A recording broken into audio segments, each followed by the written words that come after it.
Welcome back to the channel. Today, we have a jaw-dropping true story sent in by a viewer named Ava, a cybersecurity consultant whose sister's life was literally scheduled for termination. This is the story of the double shadow and how one sister swapped lives with the other to dismantle a serial killer's empire. Before we dive into the chilling details of the twin switch and the secret ledger, hit that like button and subscribe so you don't miss any of our powerful viewer stories. My twin sister Chloe showed up at 2 a.m., hurt and terrified. When I learned the devastating truth about her husband, Julian Grey, we switched places that very same night. Julian had absolutely no idea who he was truly dealing with, and what Chloe and I did next destroyed his entire meticulously constructed world. Where are you watching from today? Drop your location in the comments below and hit that like and subscribe button. I want to know where my global community is. Let me back up and explain how I, Ava, knew this day would eventually come. See, Chloe and I might share the exact same DNA, both of us being 35 years old, but we've made spectacularly different life choices. While I divorced my controlling ex-husband 7 years ago and built a successful cybersecurity consulting business, Chloe married Julian Grey 3 years ago, a man who seemed entirely too good to be true. And as my grandmother Ilara used to say, when something seems too good to be true, it usually is. Except in this case, the reality was too bad to be true. I threw on my robe and hurried downstairs, my bare feet slapping against the hardwood floors. Through the glass panel beside my front door, I could see Chloe swaying slightly, clutching her a non-disclosed designer brand purse against her chest like a shield. Her usually perfect copper blonde hair was matted with what looked suspiciously like blood near her temple. "Jesus, Chloe, what happened to you?" I yanked open the door and pulled her inside, immediately scanning the driveway behind her. No headlights, no cars following. That was something, at least. She stumbled into my living room and collapsed onto my large velvet sofa, the same spot where she had announced her engagement to Julian with starry eyes and a non-disclosed jewelry brand rock on her finger. Now those same identical green eyes were filled with sheer terror. "Ava, I need your help." Her voice was barely a whisper, nothing like the confident real estate broker who could sell luxury villas to royalty. "Julian, I found something that changes everything." I sat across from her in my favorite armchair, the one that had cost me a fortune but was worth every penny for moments of crisis like this. "Start from the beginning. Did Julian do this to you?" She shook her head, then winced severely at the movement. "Not directly. I mean, he hit me, but that's not—" "Oh, God. Ava, you have to promise me you won't call the police. Not yet." Now that was interesting. In all our years of me bailing her out of various sisterly disasters, Chloe had never once asked me to avoid calling the authorities. She was the rule follower, the one who colored neatly inside the lines, while I specialized in redrawing the boundaries entirely. "What did you find?" I asked, though part of me wasn't sure I truly wanted to know. Chloe fumbled with her purse and pulled out a small, antique silver key. "This opens a safety deposit box that Julian doesn't know I know about. I found the receipt tucked inside his jacket pocket when I was taking it to the non-disclosed dry cleaner." She looked at me with those identical green eyes we'd inherited from our mother. "Ava, there are things in that box that absolutely prove Julian isn't who he says he is." I leaned forward, my consultant brain already shifting into analytical mode. "What kind of things?" "The kind that could destroy multiple families. The kind that could put him in prison for the rest of his life." She took a shaky breath. the kind that make me realize I've been married to a complete stranger for 3 years. The large grandfather clock in my hallway chimed 2:30 a.m., a sound that usually comforted me but now felt ominous, marking the passage of time toward an inevitable disaster. Outside, the October wind rattled the windows of my suburban home, and I found myself grateful for the isolation that had annoyed me just yesterday. "Chloe, you need to tell me exactly what was in that box." She met my gaze, and for the first time since she'd arrived, I saw not just pure fear, but a flicker of hard determination. Birth certificates, multiple social security cards, bank account information for accounts in different names. She paused, and then added the detail that made my stomach drop. And photographs of at least 6 different women, all of them confirmed dead. The room went silent, except for the frantic ticking of that damn clock. I stared at my sister, processing the sheer horror of what she just told me. Multiple identities. Dead women. This wasn't just about a bad marriage anymore. "There's more," Chloe continued, her voice gaining strength, fueled by adrenaline. "I think Julian has done this before. I think he marries women, steals their money, and then—" She didn't finish the sentence, but she didn't need to. I stood up and walked to my kitchen, needing the familiar ritual of making tea to keep my hands busy while my mind raced through the permutations.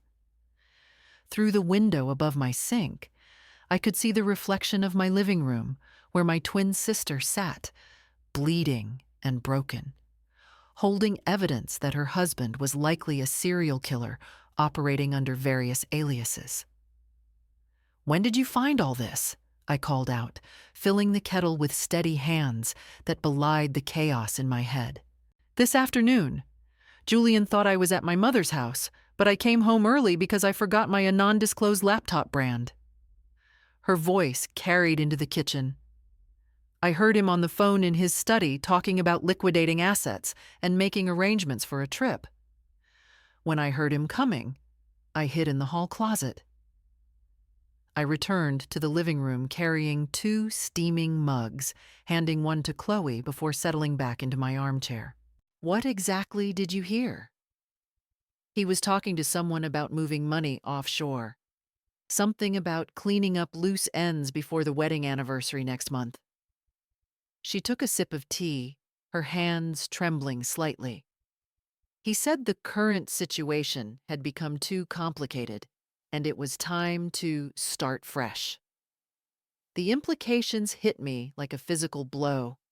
If Julian followed his apparent pattern, Chloe's 3rd wedding anniversary would likely be her last day alive. "That's when I went looking for the key," she continued. "I knew he kept important documents somewhere in the house, but I'd never found them. When I discovered that safety deposit box receipt, I had to know what was inside." I studied my sister's face, noting the way her jaw had set in that stubborn line I knew so well. We might have chosen different paths in life, but we were both Campbell women, and Campbell women didn't go down without a fight. "Chloe, why didn't you go straight to the police with this?" "Because I need more than just photographs and fake IDs. I need concrete proof of what he's done." She set down her mug and looked at me directly. "And because I have an idea that could give us both of those things." "I'm listening." "Julian has never met you. He knows I have a twin sister, but I've always kept you separate from that part of my life." She paused, gauging my reaction. "He's going out of town tomorrow night for what he says is a business meeting. He'll be gone until Sunday." Where this conversation was heading became instantly clear, and I felt that familiar rush of adrenaline that had served me well in my corporate career. "You want me to take your place?" "He keeps his computer locked in his study when he's home. But if he thinks I'm you visiting while he's away—" She shrugged. "You're a cybersecurity consultant, Ava. You could find things in his computer that I wouldn't even know to look for. I had to admit the plan had terrifying potential. Julian had made the classic mistake of underestimating the woman he'd married. He saw Chloe as a beautiful, somewhat naive real estate broker who'd been grateful for his attention. He had no idea she was related to someone who'd spent the last 7 years helping major a non-disclosed corporation name identify and eliminate security threats. "What makes you think I can just walk into your house and fool him?" I asked Chloe, though my mind was already working through the intricate logistics, dissecting the risks and potential gains. "Because we're identical twins who have been switching places since we were 5 years old." Chloe offered a faint, strained smile, the first since she had arrived. "Remember when we fooled you're a non-disclosed subject teacher for an entire month because you hated trigonometry?" I did remember. I also remembered the exhilarating thrill of pulling off something that everyone said was impossible. But this wasn't high school mathematics. This was life and death. "If we do this, Chloe, there is no going back," I stated, setting my mug down with a sharp clink. "Once we start down this path, we are committed to seeing it through to the end." She nodded slowly, the motion causing her to wince again. "I know, but Ava, if we don't do something, I'm going to end up like those women in the photographs. I can feel it." I looked at my sister, really looked at her, and saw not the fragile victim who had stumbled into my living room, but the same determined woman who'd built a successful brokerage firm from nothing. She was right. We were identical twins who'd been fooling people our entire lives. And if Julian Grey thought he could eliminate my sister like she was some disposable asset, he was about to learn that he'd messed with the wrong family. "All right," I said, my voice crisp and authoritative. "Let's destroy this bastard. But first, I need to know exactly what we are walking into, because something tells me Julian Grey has more surprises waiting for us than either of us has imagined." "Tell me everything about your daily routine with Julian," I commanded, pulling out a legal pad and a fresh pen from my home office desk drawer. If I was going to successfully impersonate my sister, I needed to know every intimate detail of her life with the man who was apparently planning to murder her. Chloe winced as she shifted on the sofa, and I made a mental note to get some ice for her face. "He leaves for work at 7:30 every morning," she began, speaking in a low, tense tone. "He's obsessive about his schedule. Coffee black at exactly 7:15 a.m. Shower at 6:45 a.m. Breakfast, always 2 eggs and spinach. At 7:20 a.m., everything is timed to the minute." "What kind of work does he do?" I asked, though I suspected the answer would be another layer of deceit. "He says he's in international commodities trading, Reynolds, Gray & Co." She laughed bitterly, a sound devoid of humor. God, I was so stupid. International trading is the oldest cover story in the book for money laundering, isn't it? Actually, it was, but I kept that observation to myself for now. "What about evenings, weekends?" "He works late a lot. Always has meetings that run long or business dinners." Chloe touched her swollen eye gingerly. I used to think it was sweet that he never wanted me to wait up for him. Now I realize he just didn't want me asking questions about where he'd really been. I scribbled notes, my consultant brain automatically organizing information into discernible patterns. "Does he have any regular habits? Gym memberships, hobbies, friends who come over?" "He goes to Prestige Fitness on Tuesday and Thursday mornings. Never misses it. He's vain about his physique." She paused, thinking hard. "And he has poker night with his business associates every other Friday. That's tomorrow night, actually, which is perfect for our plan." "Interesting. Poker nights are excellent cover for all sorts of illegal activities.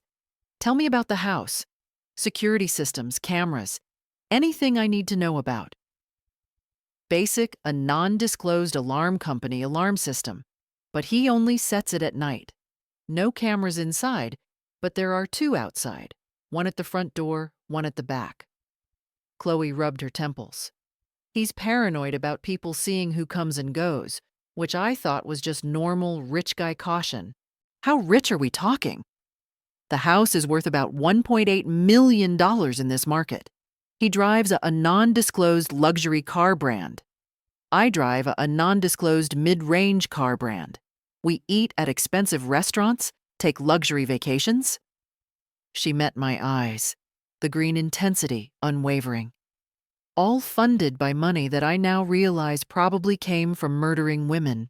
I felt that familiar cold anger settling in my chest. The same emotion that had driven me to leave my controlling ex-husband and build my own empire. Some men thought they could own women like property, discarding them when they became inconvenient. Julian Grey was about to learn how expensive that mistake could be. Chloe, I need to ask you something, and I want a completely honest answer. I turned to face her. How good an actress are you? I mean, can you pretend to be a loving wife to a man you now know is a serial killer? Can you smile and make small talk and act normal while we gather evidence? Because if Julian suspects anything at all, we're both dead. She was quiet for a long moment, and I watched her process the full magnitude of what we were proposing. Finally, she nodded slowly, decisively. I've been pretending to be happy in my marriage for months, she confessed. Turns out I'm better at acting than I thought. Good, because here's what we're going to do. I sat back down, pulling my chair closer. Tomorrow morning, you're going to go home and act like nothing happened. You're going to tell Julian you fell down the stairs or walked into a door, whatever story explains your injuries. You're going to be the perfect wife all day, and then tomorrow evening, when he leaves for poker night, you're going to call me. I'll come over and we'll make the switch. You'll stay here while I spend the weekend at your house going through his computer and looking for evidence. What if he comes home early? Chloe frowned, the worry returning. Then I'll handle it. But first, I need you to teach me everything about being Mrs. Julian Grey. I picked up my pen again. Starting with how you met him. Online dating, one of those upscale sites for professionals. She laughed ruefully. His profile said he was a widower who'd lost his wife in a car accident. He was looking for someone to build a new life with. Did you ever verify that story? Why would I? He seemed genuinely heartbroken when he talked about her. Chloe shook her head, self-reproach evident. God, I was so naive. No, you're trusting. There's a difference. Though in this case, trust had nearly gotten her killed. What was his wife's name? Catherine Grey. He said she died 4 years ago. Chloe paused. You don't think... I think Catherine Grey was probably wife number 1, and you were going to be the last Mrs. Grey he ever needed. I made more notes. Tell me about your first date. For the next 2 hours, Chloe walked me through 3 years of marriage to a man who'd been planning her murder since their wedding day.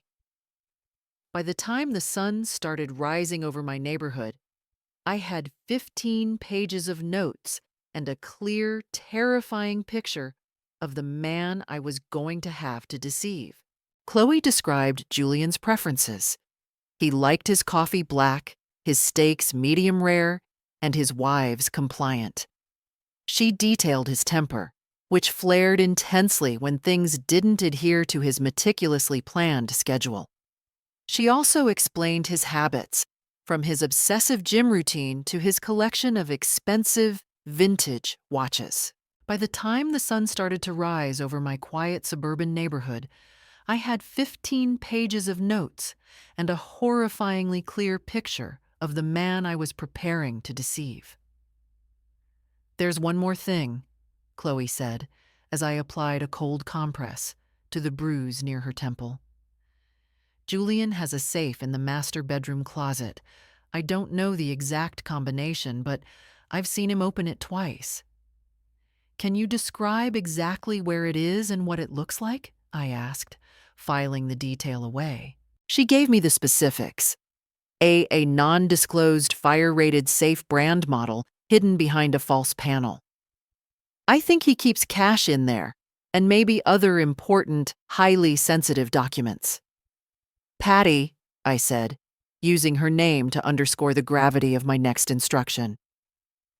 Once I go into that house tomorrow night, I need you to stay here and keep your head down.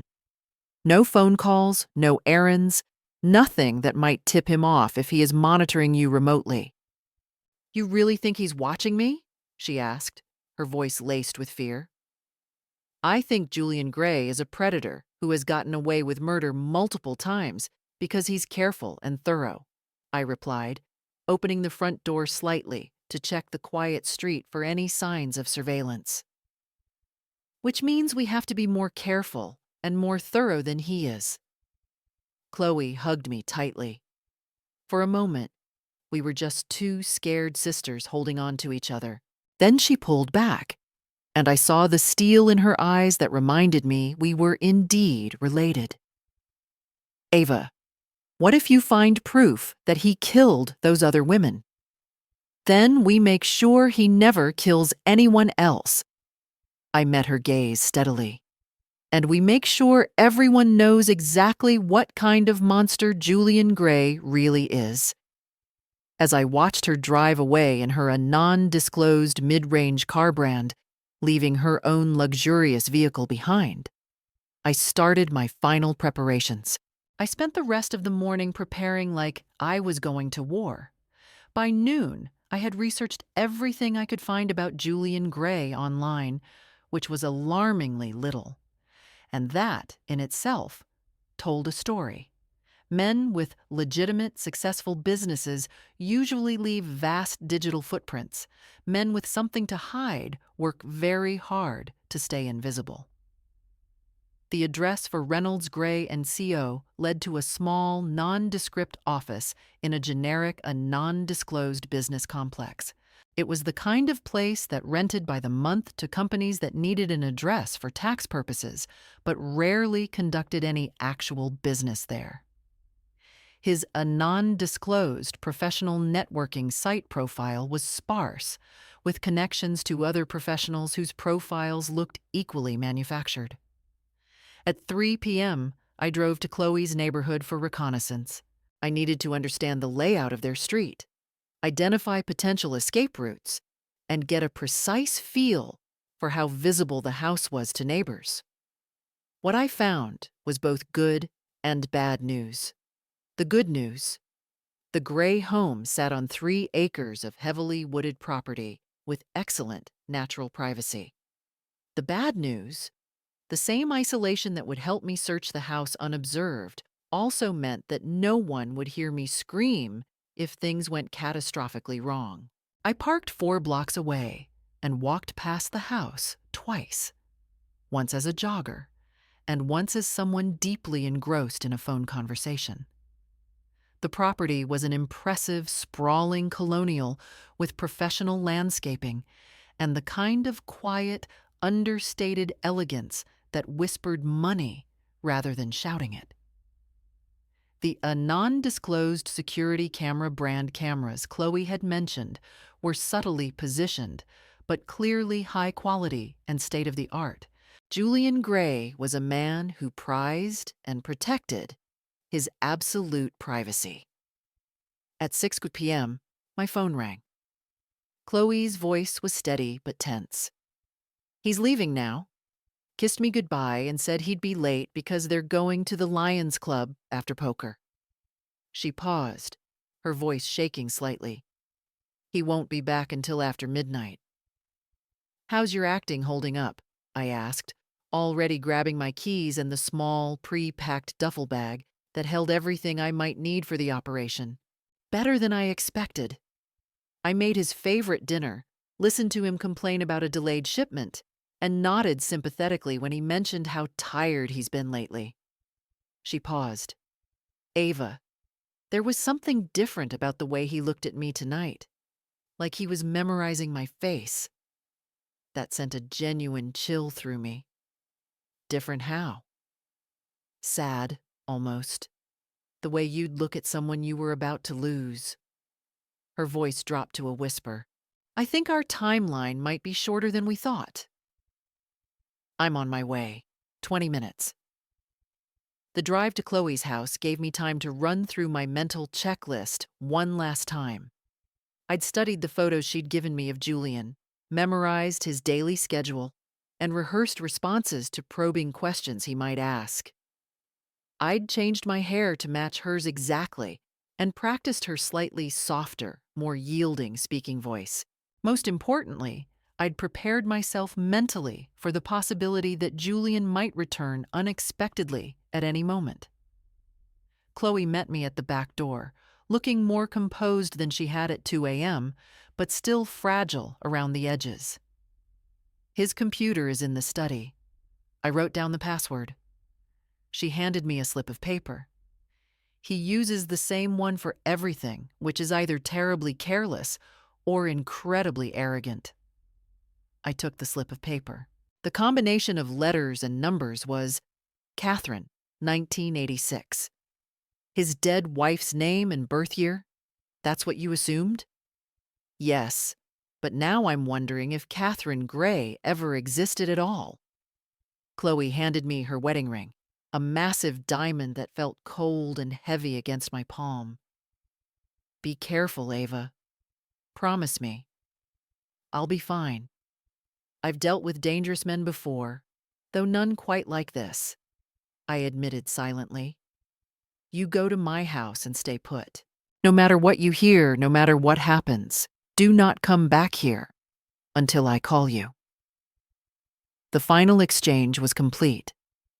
I watched Chloe disappear down the drive in her car, and then, slowly, I turned the knob and walked into the immaculate, silent house that had become the hunting ground of a serial killer. After Chloe left, I spent 20 minutes quietly walking through the house, acclimating myself to the layout and noting the small details she might have forgotten to mention.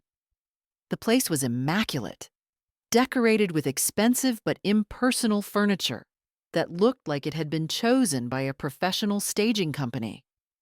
There were photos of Julian and Chloe throughout the house, but strikingly, no pictures of family or friends from before their marriage. It was as if Julian Grey had materialized fully formed 3 years ago, with no past to speak of.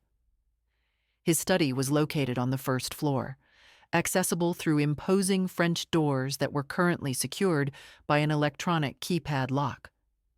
I had the code, Chloe's birthday, and the mechanism clicked open silently.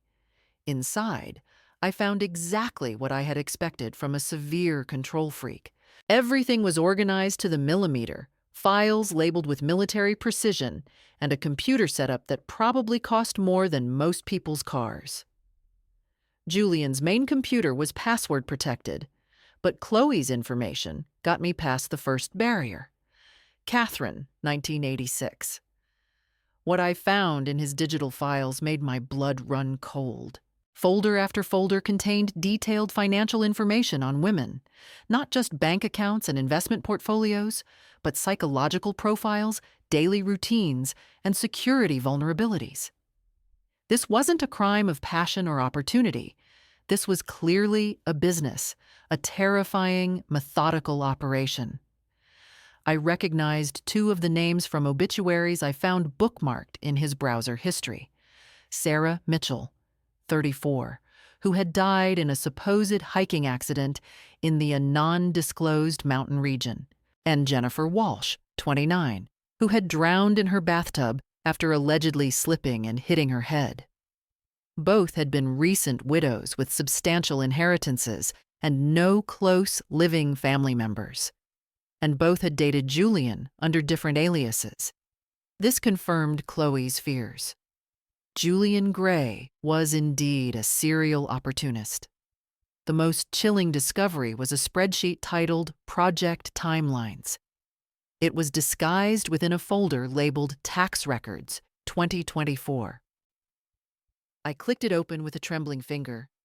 It listed 12 women by first name only, with dates spanning the last 8 years. Next to each name were 3 dates: contact, commitment, and completion. 10 of the names had all 3 dates filled in, ending in a chilling finality.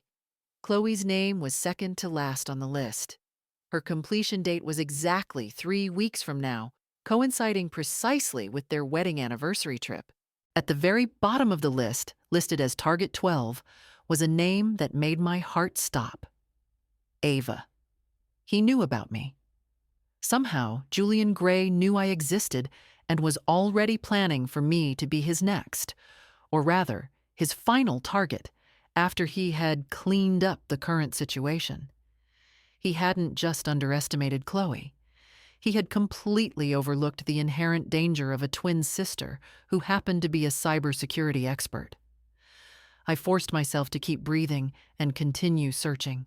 In another folder marked Insurance, I found life insurance policies on all his victims, including a $750,000 policy on Chloe that he'd taken out 6 months after their wedding. The man was methodical and utterly confident. But the real treasure was hidden in a folder disguised as investment research.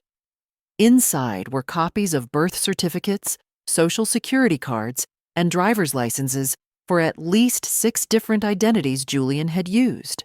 There were photos of the same man with different hair colors, different facial hair, and sometimes even different colored contact lenses. Julian Grey was just his current, temporary persona.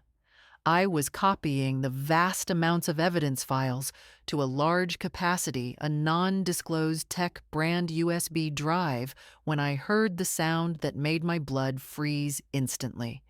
A car door slamming in the driveway. He was home early. I had maybe 60 seconds before he walked through the front door. My professional crisis management training kicked in instantly. I ejected the USB drive, closed all the files, and shut down the computer with hands that barely trembled. I made it to the living room just as I heard his key turning in the front door lock, settling onto the sofa with a novel I'd grabbed from the coffee table.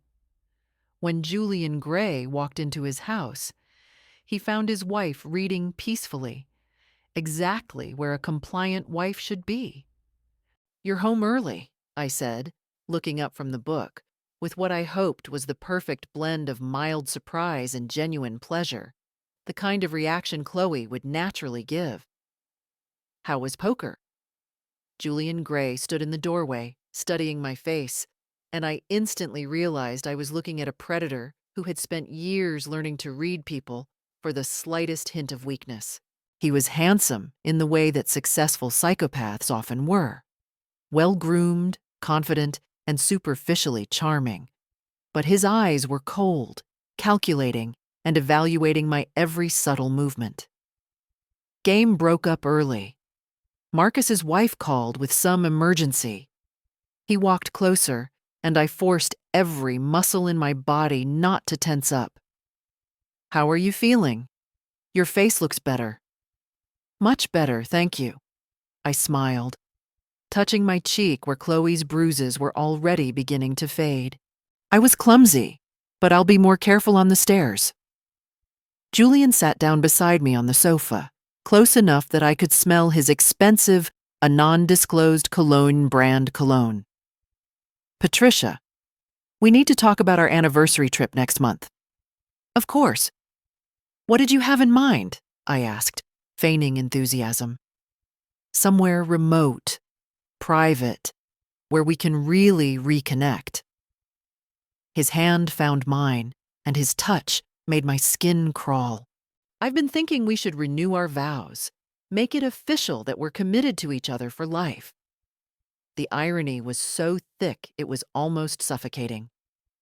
Julian Grey was planning to murder my sister on their anniversary, and he was sitting here, making romantic plans while he meticulously prepared his alibi. That sounds wonderful, I managed, squeezing his hand and fighting the primal instinct that screamed at me to bolt out the front door. I love you too. He leaned over and kissed me, and it took every ounce of self-control I had ever developed not to recoil violently. When he pulled away, his eyes were still studying my face, those calculating instruments of evaluation. You seem different tonight, Patricia, he observed, the change in his voice subtle but distinct. More confident. That was the moment I realized Julian Grey suspected something was fundamentally wrong, and I was trapped in his house with the evidence of his crimes just 2 feet away on a USB stick in my pocket and nowhere to run.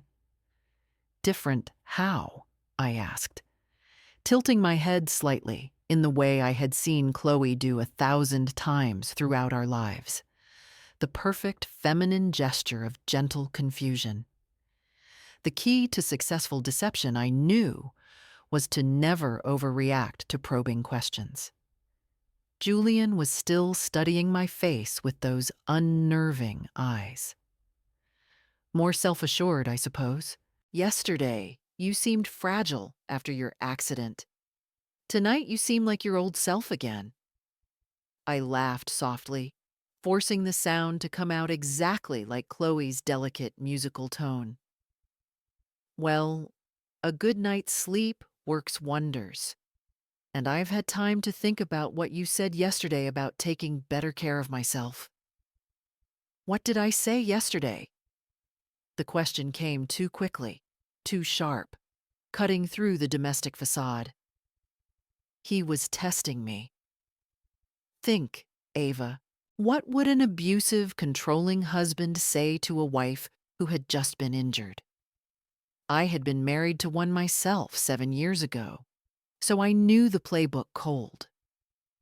That I need to be more careful, that accidents like this could have been prevented if I'd been paying better attention to my surroundings. I met his gaze directly, holding the innocence in my eyes. You were right, as usual. Something in his expression relaxed slightly, and I realized I had passed whatever test he had been administering. Julian Grey was a man who enjoyed being right and having his authority acknowledged. I worry about you when I'm not here, he said, his hand moving to stroke my hair in a gesture that was meant to seem affectionate but felt possessive. You're so trusting, Patricia, so innocent. This world can be dangerous for women who don't understand how predators operate. The irony was so profound it was almost comedic. Here was a predator warning his intended victim about predators. If I hadn't been wearing my sister's face and sitting in her living room, I might have appreciated the psychological complexity of his manipulation. I know you'll always protect me, I said, leaning into his touch like a trusting wife should. I feel so safe when you're here. Julian smiled, and it was the first genuine expression I had seen from him. He actually enjoyed this, the complete trust, the power dynamic, the knowledge that he held someone's life in his hands without them knowing it. I have something for you, he said, reaching into his jacket pocket.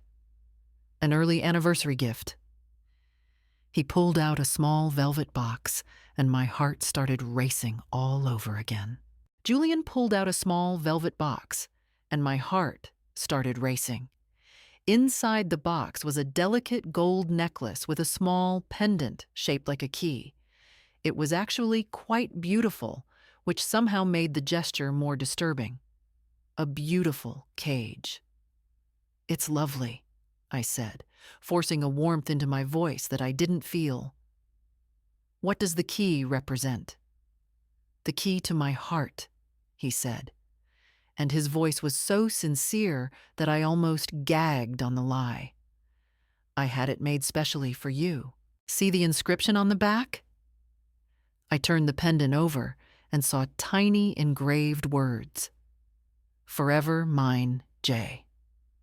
The possessiveness of the message sent an immediate, cold shiver down my spine, but I smiled, like a woman receiving the most romantic gift imaginable.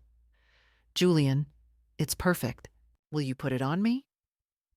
As he fastened the necklace around my throat, his fingers lingering longer than necessary on the back of my neck, I realized this wasn't just a gift. It was a collar, a way of marking his territory before he eliminated it. "There," he said, his breath warm against my ear. "Perfect. You should wear it every day from now on." "I will," I promised, though I was already planning to hand it over to the non-disclosed law enforcement agency as evidence. Julian settled back against the sofa cushions, apparently satisfied with my reactions. "Patricia, I've been thinking about our future, about expanding our family." Oh no. This conversation was heading somewhere I was not prepared to go. "Expanding how?" I asked carefully. "Children. I think it's time we seriously discussed having a baby." His hand found mine again, and his grip was just a little too tight. "I know we've talked about it before, but I feel ready now. More settled in my career." I thought about the timeline spreadsheet I'd found on his computer. With Chloe's completion date 3 weeks away, he wasn't planning for a future with children. He was playing out some twisted fantasy of domestic normalcy before he committed murder. That's wonderful to hear," I managed. "I've wanted to discuss it too, but I wasn't sure if you were ready." "Well, I am. In fact, I think we should start trying right away." The way he said it left no room for discussion. Tonight, even. Every alarm bell in my head started screaming simultaneously. This was escalating far beyond what Chloe and I had planned. I needed to find a way out of this immediate situation without arousing further suspicion. "Julian, I touched my bruised cheek gently. "I'm still feeling a bit tender from my fall. Maybe we should wait a few days until I'm completely healed." His jaw tightened slightly, and I realized I had just said something wrong. "Patricia, are you having second thoughts about starting a family?" The danger in his voice was subtle but unmistakable. This was a man who did not accept refusal gracefully. "Not at all," I said quickly. "I just want to be able to give you my complete attention when we try for a baby. Right now, I'm still taking the non-disclosed pain reliever for my headaches, and I know that's not good for conception." It was a reasonable excuse, medically sound, and it bought me precious time. Julian studied my face again, but eventually nodded. "You're right. Of course. I want our child to have every advantage." He kissed my forehead, a gesture that was cold despite the implied affection. "A few more days won't matter." I smiled and leaned against him, playing the part of the loving wife, while my mind raced through possibilities. I needed to get out of this house with the evidence I'd gathered, but I also needed to maintain my cover long enough to find more proof of his crimes. "I think I'll take a bath and get ready for bed," I said, standing up carefully. "Unless you need anything else." "Actually, there is something." Julian stood as well, his height making me feel more vulnerable than usual. "I have some business to take care of this weekend. A client meeting in the non-disclosed regional city that might run late Sunday evening. You won't mind if I'm out of touch for a day or two." A client meeting that lasted 2 days. More likely, he was making arrangements for Chloe's murder and needed time to set up his alibi. "Of course not," I said easily. "You know I trust your judgment about business matters." I touched the necklace. "Good."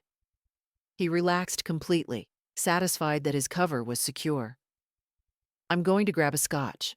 I'll be in the study for a bit." This was my window. He was distracted and downstairs. But first, he needed to leave for his business meeting tomorrow. I needed to know exactly what we were dealing with in the morning. Just promise me you'll call me when you land in a non-disclosed regional city tomorrow morning, I said, giving him a concerned look. I worry when you travel. I promise, darling. He gave me a final brief kiss. As I walked up the stairs, I realized the full danger of the situation. Julian had almost certainly returned early because he was suspicious of Chloe's sudden injury and shift in demeanor. He was testing me, and the next test might be the one I failed. I had to get the hard evidence into the safe hands of the non-disclosed law enforcement agency as quickly as possible. I walked up the sweeping, carpeted staircase, trying to keep my pace measured and unassuming, despite the adrenaline racing through my veins. The sound of Julian pouring scotch in the study provided me with the small window of opportunity I desperately needed. Once inside the master bedroom, I locked the heavy mahogany door, a small psychological security blanket. The master closet was a vast, custom-built room, reflecting Julian's meticulous vanity. I quickly located the hidden safe behind a removable panel covered by a stack of out-of-season clothes, just as Chloe had described. It was a sturdy, commercial-grade, a non-disclosed fire-rated safe brand model. Chloe hadn't known the combination, but I was a cybersecurity consultant. I specialized in identifying predictable patterns and exploiting arrogance. A man like Julian wouldn't use a random number. He'd use something important to him, something that confirmed his own superiority. Patty's birthday had failed. His own birthday failed. I tried the year of his first completion on the timeline spreadsheet, 2016, followed by the number of victims, 12. Click. The safe door swung open silently. Inside, the contents confirmed the scale of his operation. There were thick stacks of cash in various currencies, a rotating collection of fake passports showing his different personas, and several valuable gold coins. But the most damning discovery was a small, red, leather-bound ledger. I pulled it out. It wasn't encrypted. It was handwritten. Inside, dates and locations were listed alongside cryptic initials, bank routing numbers, and specific amounts of money laundered. It was a clear, handwritten accounting of his entire criminal enterprise, confirming the victims from the digital spreadsheet and adding new details about offshore accounts in the non-disclosed Caribbean islands. This physical ledger was the definitive proof the non-disclosed law enforcement agency would need to guarantee a conviction. I quickly took high-resolution photos of every page of the ledger using a miniature camera I'd brought in my purse, a standard piece of kit for corporate espionage, and then finished copying the remaining encrypted files from the computer onto the secure USB drive, which I carefully transferred to a hidden compartment inside my bra. I replaced the ledger and cash exactly as I had found them and closed the safe, spinning the dial. The time was 11:45 p.m. Julian would likely come upstairs within the next hour, and I could not risk having the physical evidence on me or leaving a trace of my intrusion. My priority shifted to exfiltrating the evidence immediately. I couldn't risk relying on Chloe to retrieve the USB drive from the house later. If Julian got suspicious and executed his plan early, the evidence would be lost. I took the micro SD card containing the photographs of the ledger and the USB drive. I then moved to the guest bedroom closet and located an old, bulky coat that Chloe confirmed Julian never wore. I quickly unstitched a small section of the lining, inserted the two pieces of evidence, and re-secured the lining using a small, specialized needle and thread I had brought with me. This coat would be my dead drop. Chloe could retrieve it later, safe from any physical search on my person. I returned to the master bedroom, removed my clothes, and slipped into the luxurious silk pajamas Chloe always wore. I lay down, feigning sleep, just minutes before I heard Julian's footsteps coming up the stairs. He didn't immediately come to bed. He spent several minutes in the connected bathroom, and when he finally emerged, he walked to the foot of the bed and simply stood there, watching me. I kept my breathing slow and even, perfectly simulating deep, tranquil sleep. After what felt like an eternity, he finally slipped into bed. He lay on his back, stiff and silent, which was unusual. Normally, he would reach for Chloe for a proprietary, controlling embrace. Tonight, he remained separate. The air was thick with unvoiced suspicion. At 7 a.m. the next morning, the ritual began precisely as Chloe had predicted.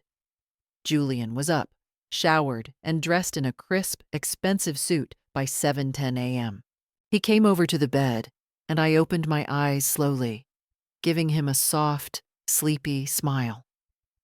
"Morning, darling," I murmured, my voice exactly Chloe's register. "Morning, Patricia. Are you feeling well enough for my trip?" "I'm fine. Just sad to see you go for 2 days." I reached up and gave him a gentle, loving kiss, a performance that made me want to scrub my mouth clean the moment he left. He sat on the edge of the bed while sipping his black coffee. "I've decided to drive to a non-disclosed regional city this morning instead of flying. I need to make a stop at the non-disclosed warehouse address outside the city on my way." This was a significant change in the schedule, a 40% variation from the original plan. Driving instead of flying meant his travel time was longer, but his route was less traceable, and he had more control. More importantly, it meant he was setting up a physical part of his alibi or preparing a dump site. "Oh, you're driving. Be careful on the highway, dear." I feigned the perfect level of wifely concern. "I will," he said. "I'll call you from the hotel tonight." He gave me a final, brief kiss. At precisely 7:30 a.m., Julian Grey walked out the door and started the engine of his a non-disclosed luxury car brand. I heard the car pull out of the driveway, the sound muffled by the 3 acres of woods. I waited 5 minutes, standard protocol for surveillance detection, before I finally sprang out of bed. The moment of the switch was now. I grabbed my pre-packed bag, quickly changed into the clothes I'd worn the night before, and pulled out the coat from the guest closet, retrieving the crucial evidence from the lining. I didn't call Chloe immediately. First, I executed the most important part of the escape plan. I used a spare burner phone I'd brought to dial the number for Miss Dorr. Davidson, the FBI contact I had cultivated during my corporate consulting years, and initiated the secure, pre-written message containing the location of the dead drop and a brief encoded summary of the situation. Operation Greyman. Target is activated. Evidence secure. Then I drove my car to a nearby shopping center and called Chloe. "He's gone," I said, my voice shaking with a mixture of terror and triumph. "Thank God," Chloe whispered from my house. I was watching him drive away on the guest bedroom monitor. "Did you find anything?" "Everything," I said, pulling into an empty parking spot. "And he knows about Margaret. He's already planned for me to be his next victim. We need to execute the final step now." I pulled into the parking lot of the non-disclosed shopping center, the engine of my car still running, the evidence package, the USB and the micro SD card, heavy against my chest. This was the halfway point.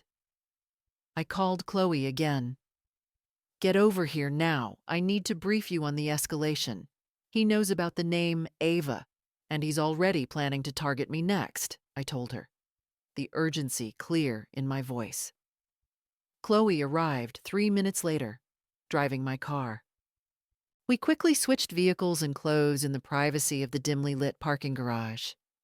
I slipped back into my casual jeans and jacket. She donned the expensive designer clothing that was now her disguise for the next 48 hours. The physical transformation was instant, but the mental one required more focus. "Listen closely," I instructed, handing her the evidence package retrieved from the coat lining. This goes immediately to Mr. Davidson, using the encrypted Dropbox protocol we set up last week. This is our insurance policy. No risks, do not carry a cell phone, and do not leave my house for any reason. What about you? She asked, her eyes wide with a combination of terror and awe at the physical evidence. You're going back there? He expects Patricia to be home for the next 2 days, relaxing while he's away setting up his next move, I explained. I need to ensure my digital cleaning job holds up, and more importantly, I need to set the final trap. We confirmed the new injuries. Chloe's bruising from the previous night had started to fade to a believable walked into a door injury, solidifying the narrative I had used with Julian. With the evidence safe in Chloe's hands, I drove back to my house, which now served as the safe haven. As I walked through my own front door, the sense of security was immediate and profound. I was finally free to be Ava again, the ruthless, analytical consultant, while the real danger was contained at Julian's property. My next step was to manipulate Julian's extreme paranoia. I couldn't just wait for him to be caught. I needed to plant the seed of suspicion that would make him reveal his true self upon his return.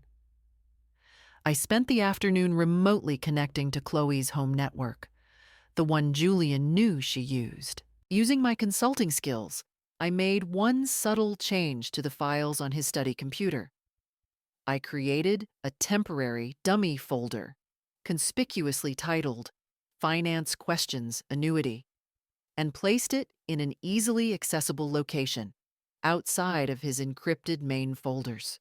This folder contained a single generic document with a list of simple, confused financial questions about one of Chloe's annuity plans. The purpose was twofold. 1. Misdirection. It would confirm his belief that Patricia had indeed been doing research, confirming his initial suspicion from the previous night. 2. Arrogance. Trap. The questions were just basic enough to make him think Chloe was foolishly trying to investigate, but lacked the sophistication of someone like Ava. He would conclude that Patricia was getting curious, but that she was too naive to pose a real threat. It would confirm his assumption that she needed to be eliminated quickly, but not that the twin switch had occurred. Next, I focused on the physical trap, the safe. I couldn't risk leaving it unlocked, but I needed to signal a compromise. I returned to the guest closet and removed a small, easily traceable hairpin, one Chloe had worn frequently, and placed it discreetly on the carpet near the safe's false panel. It was the perfect, feminine clue that only a meticulous narcissist like Julian would spot. I then called Chloe one last time. The trap is set. I've left a clue near the safe and a dummy file on the computer, I told her. When Julian returns Sunday night, his first instinct will be to check if Patricia searched anything. He'll find the dummy file in the hairpin. He will be angry, but he will be predictable. What do I do if he tries to call me here? Chloe asked, her voice steady. You won't answer. You are completely off the grid for the next 48 hours. Your only job is to ensure the evidence package reaches Mr. Davidson and wait for my call. I need absolute silence and zero trace. I hung up, feeling the immense weight of the operation. Julian Grey was meticulous, but he had an Achilles heel, his unshakable arrogance and his underestimation of women. He believed Chloe was a beautiful, compliant asset. He now suspected that the asset was slightly damaged and attempting to rebel. He would never, in his wildest narcissistic dreams, suspect that the rebellion was being orchestrated by her identical, cyber-savvy twin sister, who he had already written down as his Target 12. I spent the remainder of Saturday preparing my materials for the non-disclosed law enforcement agency, consolidating the evidence onto a separate, encrypted consultation file, anticipating the official investigation that would commence the moment Mr. Davidson received the package. The only thing left to do was wait. The silent, terrifying countdown to Sunday evening had begun. Sunday felt like an entire year compressed into 24 hours. I spent the day at Julian's house, moving between the meticulously organized study and the luxurious living room, meticulously practicing Chloe's specific mannerisms. The way she held her wine glass, the slight lilt in her laugh, the proprietary deferential tone she used when referring to Julian's work. I was not just acting. I was living the identity of the woman Julian intended to murder. At 4 p.m., my phone, the burner phone, vibrated. It was Mr. Davidson. Package confirmed, initiating verification. The clock was now ticking toward the confrontation. The evidence was secured and being processed. At 7 p.m., Julian called, precisely as he had promised. "Patricia, I'm just leaving the non-disclosed regional city now. I had a long, productive meeting." His voice was smooth, but beneath it, I detected a barely contained tension. He was exhausted, paranoid, and likely feeling the pressure of his impending completion date. "Oh, thank goodness, darling," I said, injecting maximum relief into my voice. "I missed you so much. Be safe on the drive back."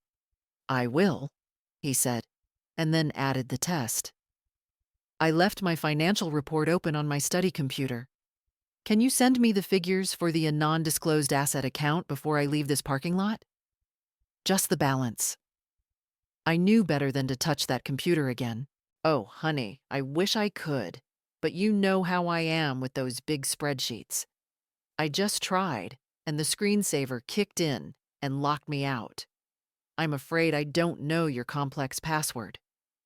"Of course," he sighed, the disappointment palpable. "You just rest, darling. I'll take care of it when I get home." The lockout excuse was believable. It implied she tried to help but failed due to her own incompetence. "Uti." He accepted it, but the seed of suspicion that she was poking around was now firmly rooted. Julian Grey arrived back at the house just after 10:30 p.m. He walked in, smelling faintly of expensive aftershave and the stale air of a long car journey. I was waiting for him, seated on the velvet sofa, feigning the perfect, loving fatigue. "Welcome home, darling," I said, standing up to meet him. He didn't hug me. He barely paused. His eyes scanned the room, assessing for any change. "I need to take a quick look at something in the study. Don't wait up." This was the moment. He was going straight to the computer to check the dummy file and then immediately to the safe. I let him walk away, then quietly followed him to the door of the study, stopping just outside. I heard the click of the keypad and the low hum of the computer turning on.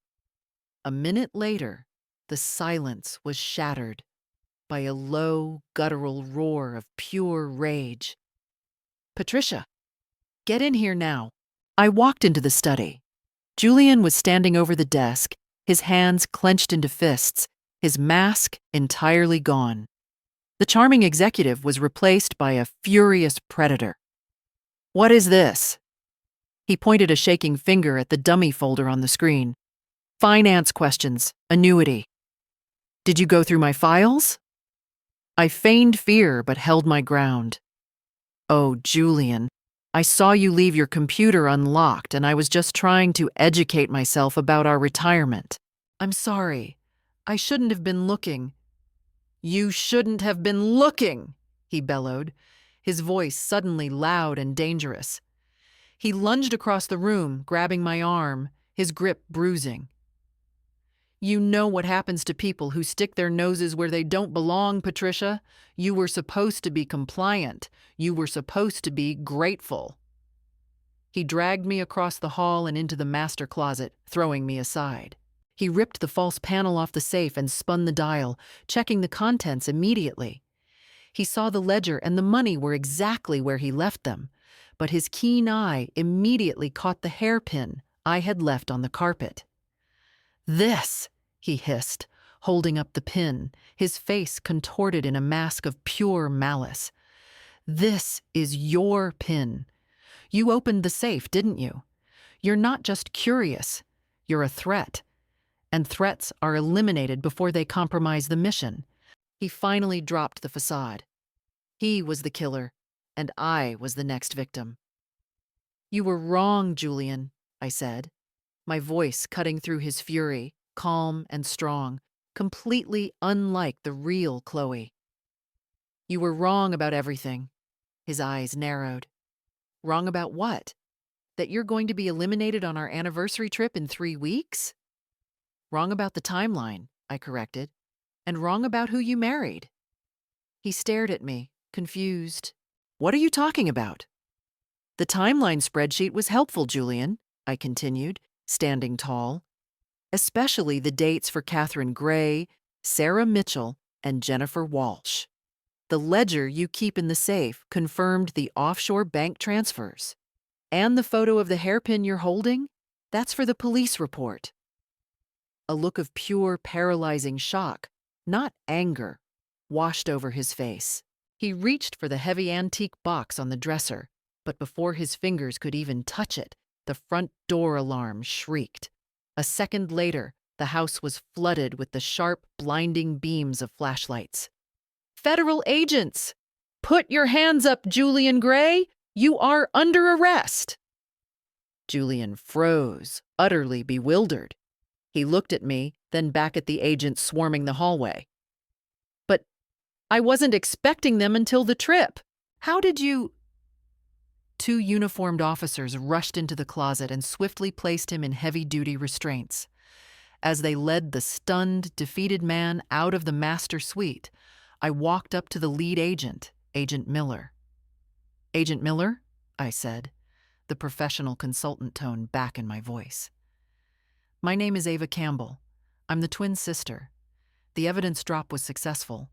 The woman you just rescued is named Chloe Grey. She's currently safe at my house." Julian heard my statement from the hallway. He stopped dead, turning his head back with eyes blazing with the final, ultimate shock. The realization that he had spent the last 2 days with the wrong woman, the twin who had orchestrated his downfall, was the ultimate destruction of his narcissistic world. The predator was caged. The mission was complete. The hours following Julian Grey's arrest were a blur of federal agents, forensic teams, and paperwork. I spent the rest of the night working with Agent Miller, calmly and methodically outlining the digital trails, explaining the encrypted files, and detailing the structure of Julian's elaborate criminal operation right down to the meaning of the entries in the red leather ledger. The case against Julian was overwhelming.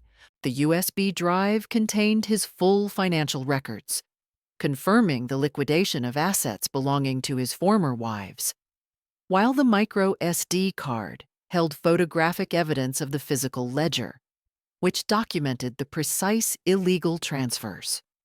The recovery of the key necklace, which he had so arrogantly used as a collar, served as a symbolic piece of evidence confirming his possessive and predatory intent. By Monday morning, Julian Grey was formally charged with multiple counts of fraud, conspiracy to commit murder, and money laundering. The non-disclosed law enforcement agency was confident that the evidence would swiftly lead to convictions for the murders of Catherine Grey and the other women named on his project timelines. The ultimate blow to Julian's ego came during his interrogation, when he finally realized that the woman he had meticulously tested and almost killed was the wrong sister. His composure shattered completely. The shock of being outsmarted by the one thing he overlooked, the bond of identical twins, destroyed the core of his narcissistic belief system. He had thought he was planning the perfect crime. In reality, he had set the perfect trap for his own demise. I drove back to my own house early that afternoon to find Chloe waiting for me. She was sitting on the same velvet sofa, but the terror was gone, replaced by a profound, exhausted relief. She rushed toward me, and we held each other tightly. For the first time in years, we were not just sisters, but equal partners who had fought a war and won. "He's never going to hurt anyone else," I whispered, the finality of the statement bringing me a deep sense of peace that my corporate consulting work had never provided. "You saved my life, Ava," Chloe murmured, pulling back. "But you saved more than that. You saved me from myself, from believing his lies." The legal aftermath was complex. Chloe filed for divorce immediately. Because of the overwhelming evidence of Julian's financial crimes, all his assets were immediately frozen and subject to forfeiture. The non-disclosed law firm I hired ensured that Chloe was protected and that she retained her rightful hard-earned properties, including their main residence, which she immediately put up for sale. I, Ava, found that my life was irrevocably changed as well. The thrill of outsmarting a genuine predator had refocused my career. I immediately dissolved my corporate consulting business and started a new venture, the Elara Foundation, named after our grandmother, dedicated to identifying and prosecuting financial predators who target vulnerable women. 1 year later, Julian Grey was sentenced to multiple life sentences without the possibility of parole. During the televised sentencing, the judge noted that the meticulous, collaborative effort of the sisters was what ultimately brought justice to all 12 of his victims. I sold my quiet suburban home and bought a beautiful, historic townhouse in the city, closer to my new foundation's headquarters. Chloe, finally free of the shadow of Julian, moved to a new state and returned to her real estate career, specializing in helping women find safe, secure homes after difficult divorces. We were back in each other's lives, not defined by our different paths, but by the shared strength that had allowed us to execute the ultimate deception. One sunny afternoon, I visited Chloe at her new apartment. She was sitting on her balcony, looking relaxed and truly happy, wearing a simple silver necklace, not the one Julian had given her, but a delicate, modern piece I had bought her. "I still think about that night," Chloe confessed, looking out at the skyline. "About how he looked when he realized who you were." "He realized too late," I said, sipping my coffee. "He assumed because you were trusting, you were weak. He forgot we were Campbell women." We both laughed, a genuine, strong sound. Julian Grey had tried to eliminate an asset, but he had accidentally activated the single most powerful force in our lives: sisterhood. He had sought to destroy. Instead, he was the one who was destroyed. His world dismantled by the precise, calculated vengeance of 2 women who refused to be victims. The twin shadow had fallen over Julian Grey's life, and he never saw the light again. Julian Grey is caged forever, and justice has been served to all of his victims. If you have a true, powerful story about a shocking realization or survival that needs to be heard, send it to us now. Email your story to womenstoriessegmail.com and tell us your truth. Thank you for watching.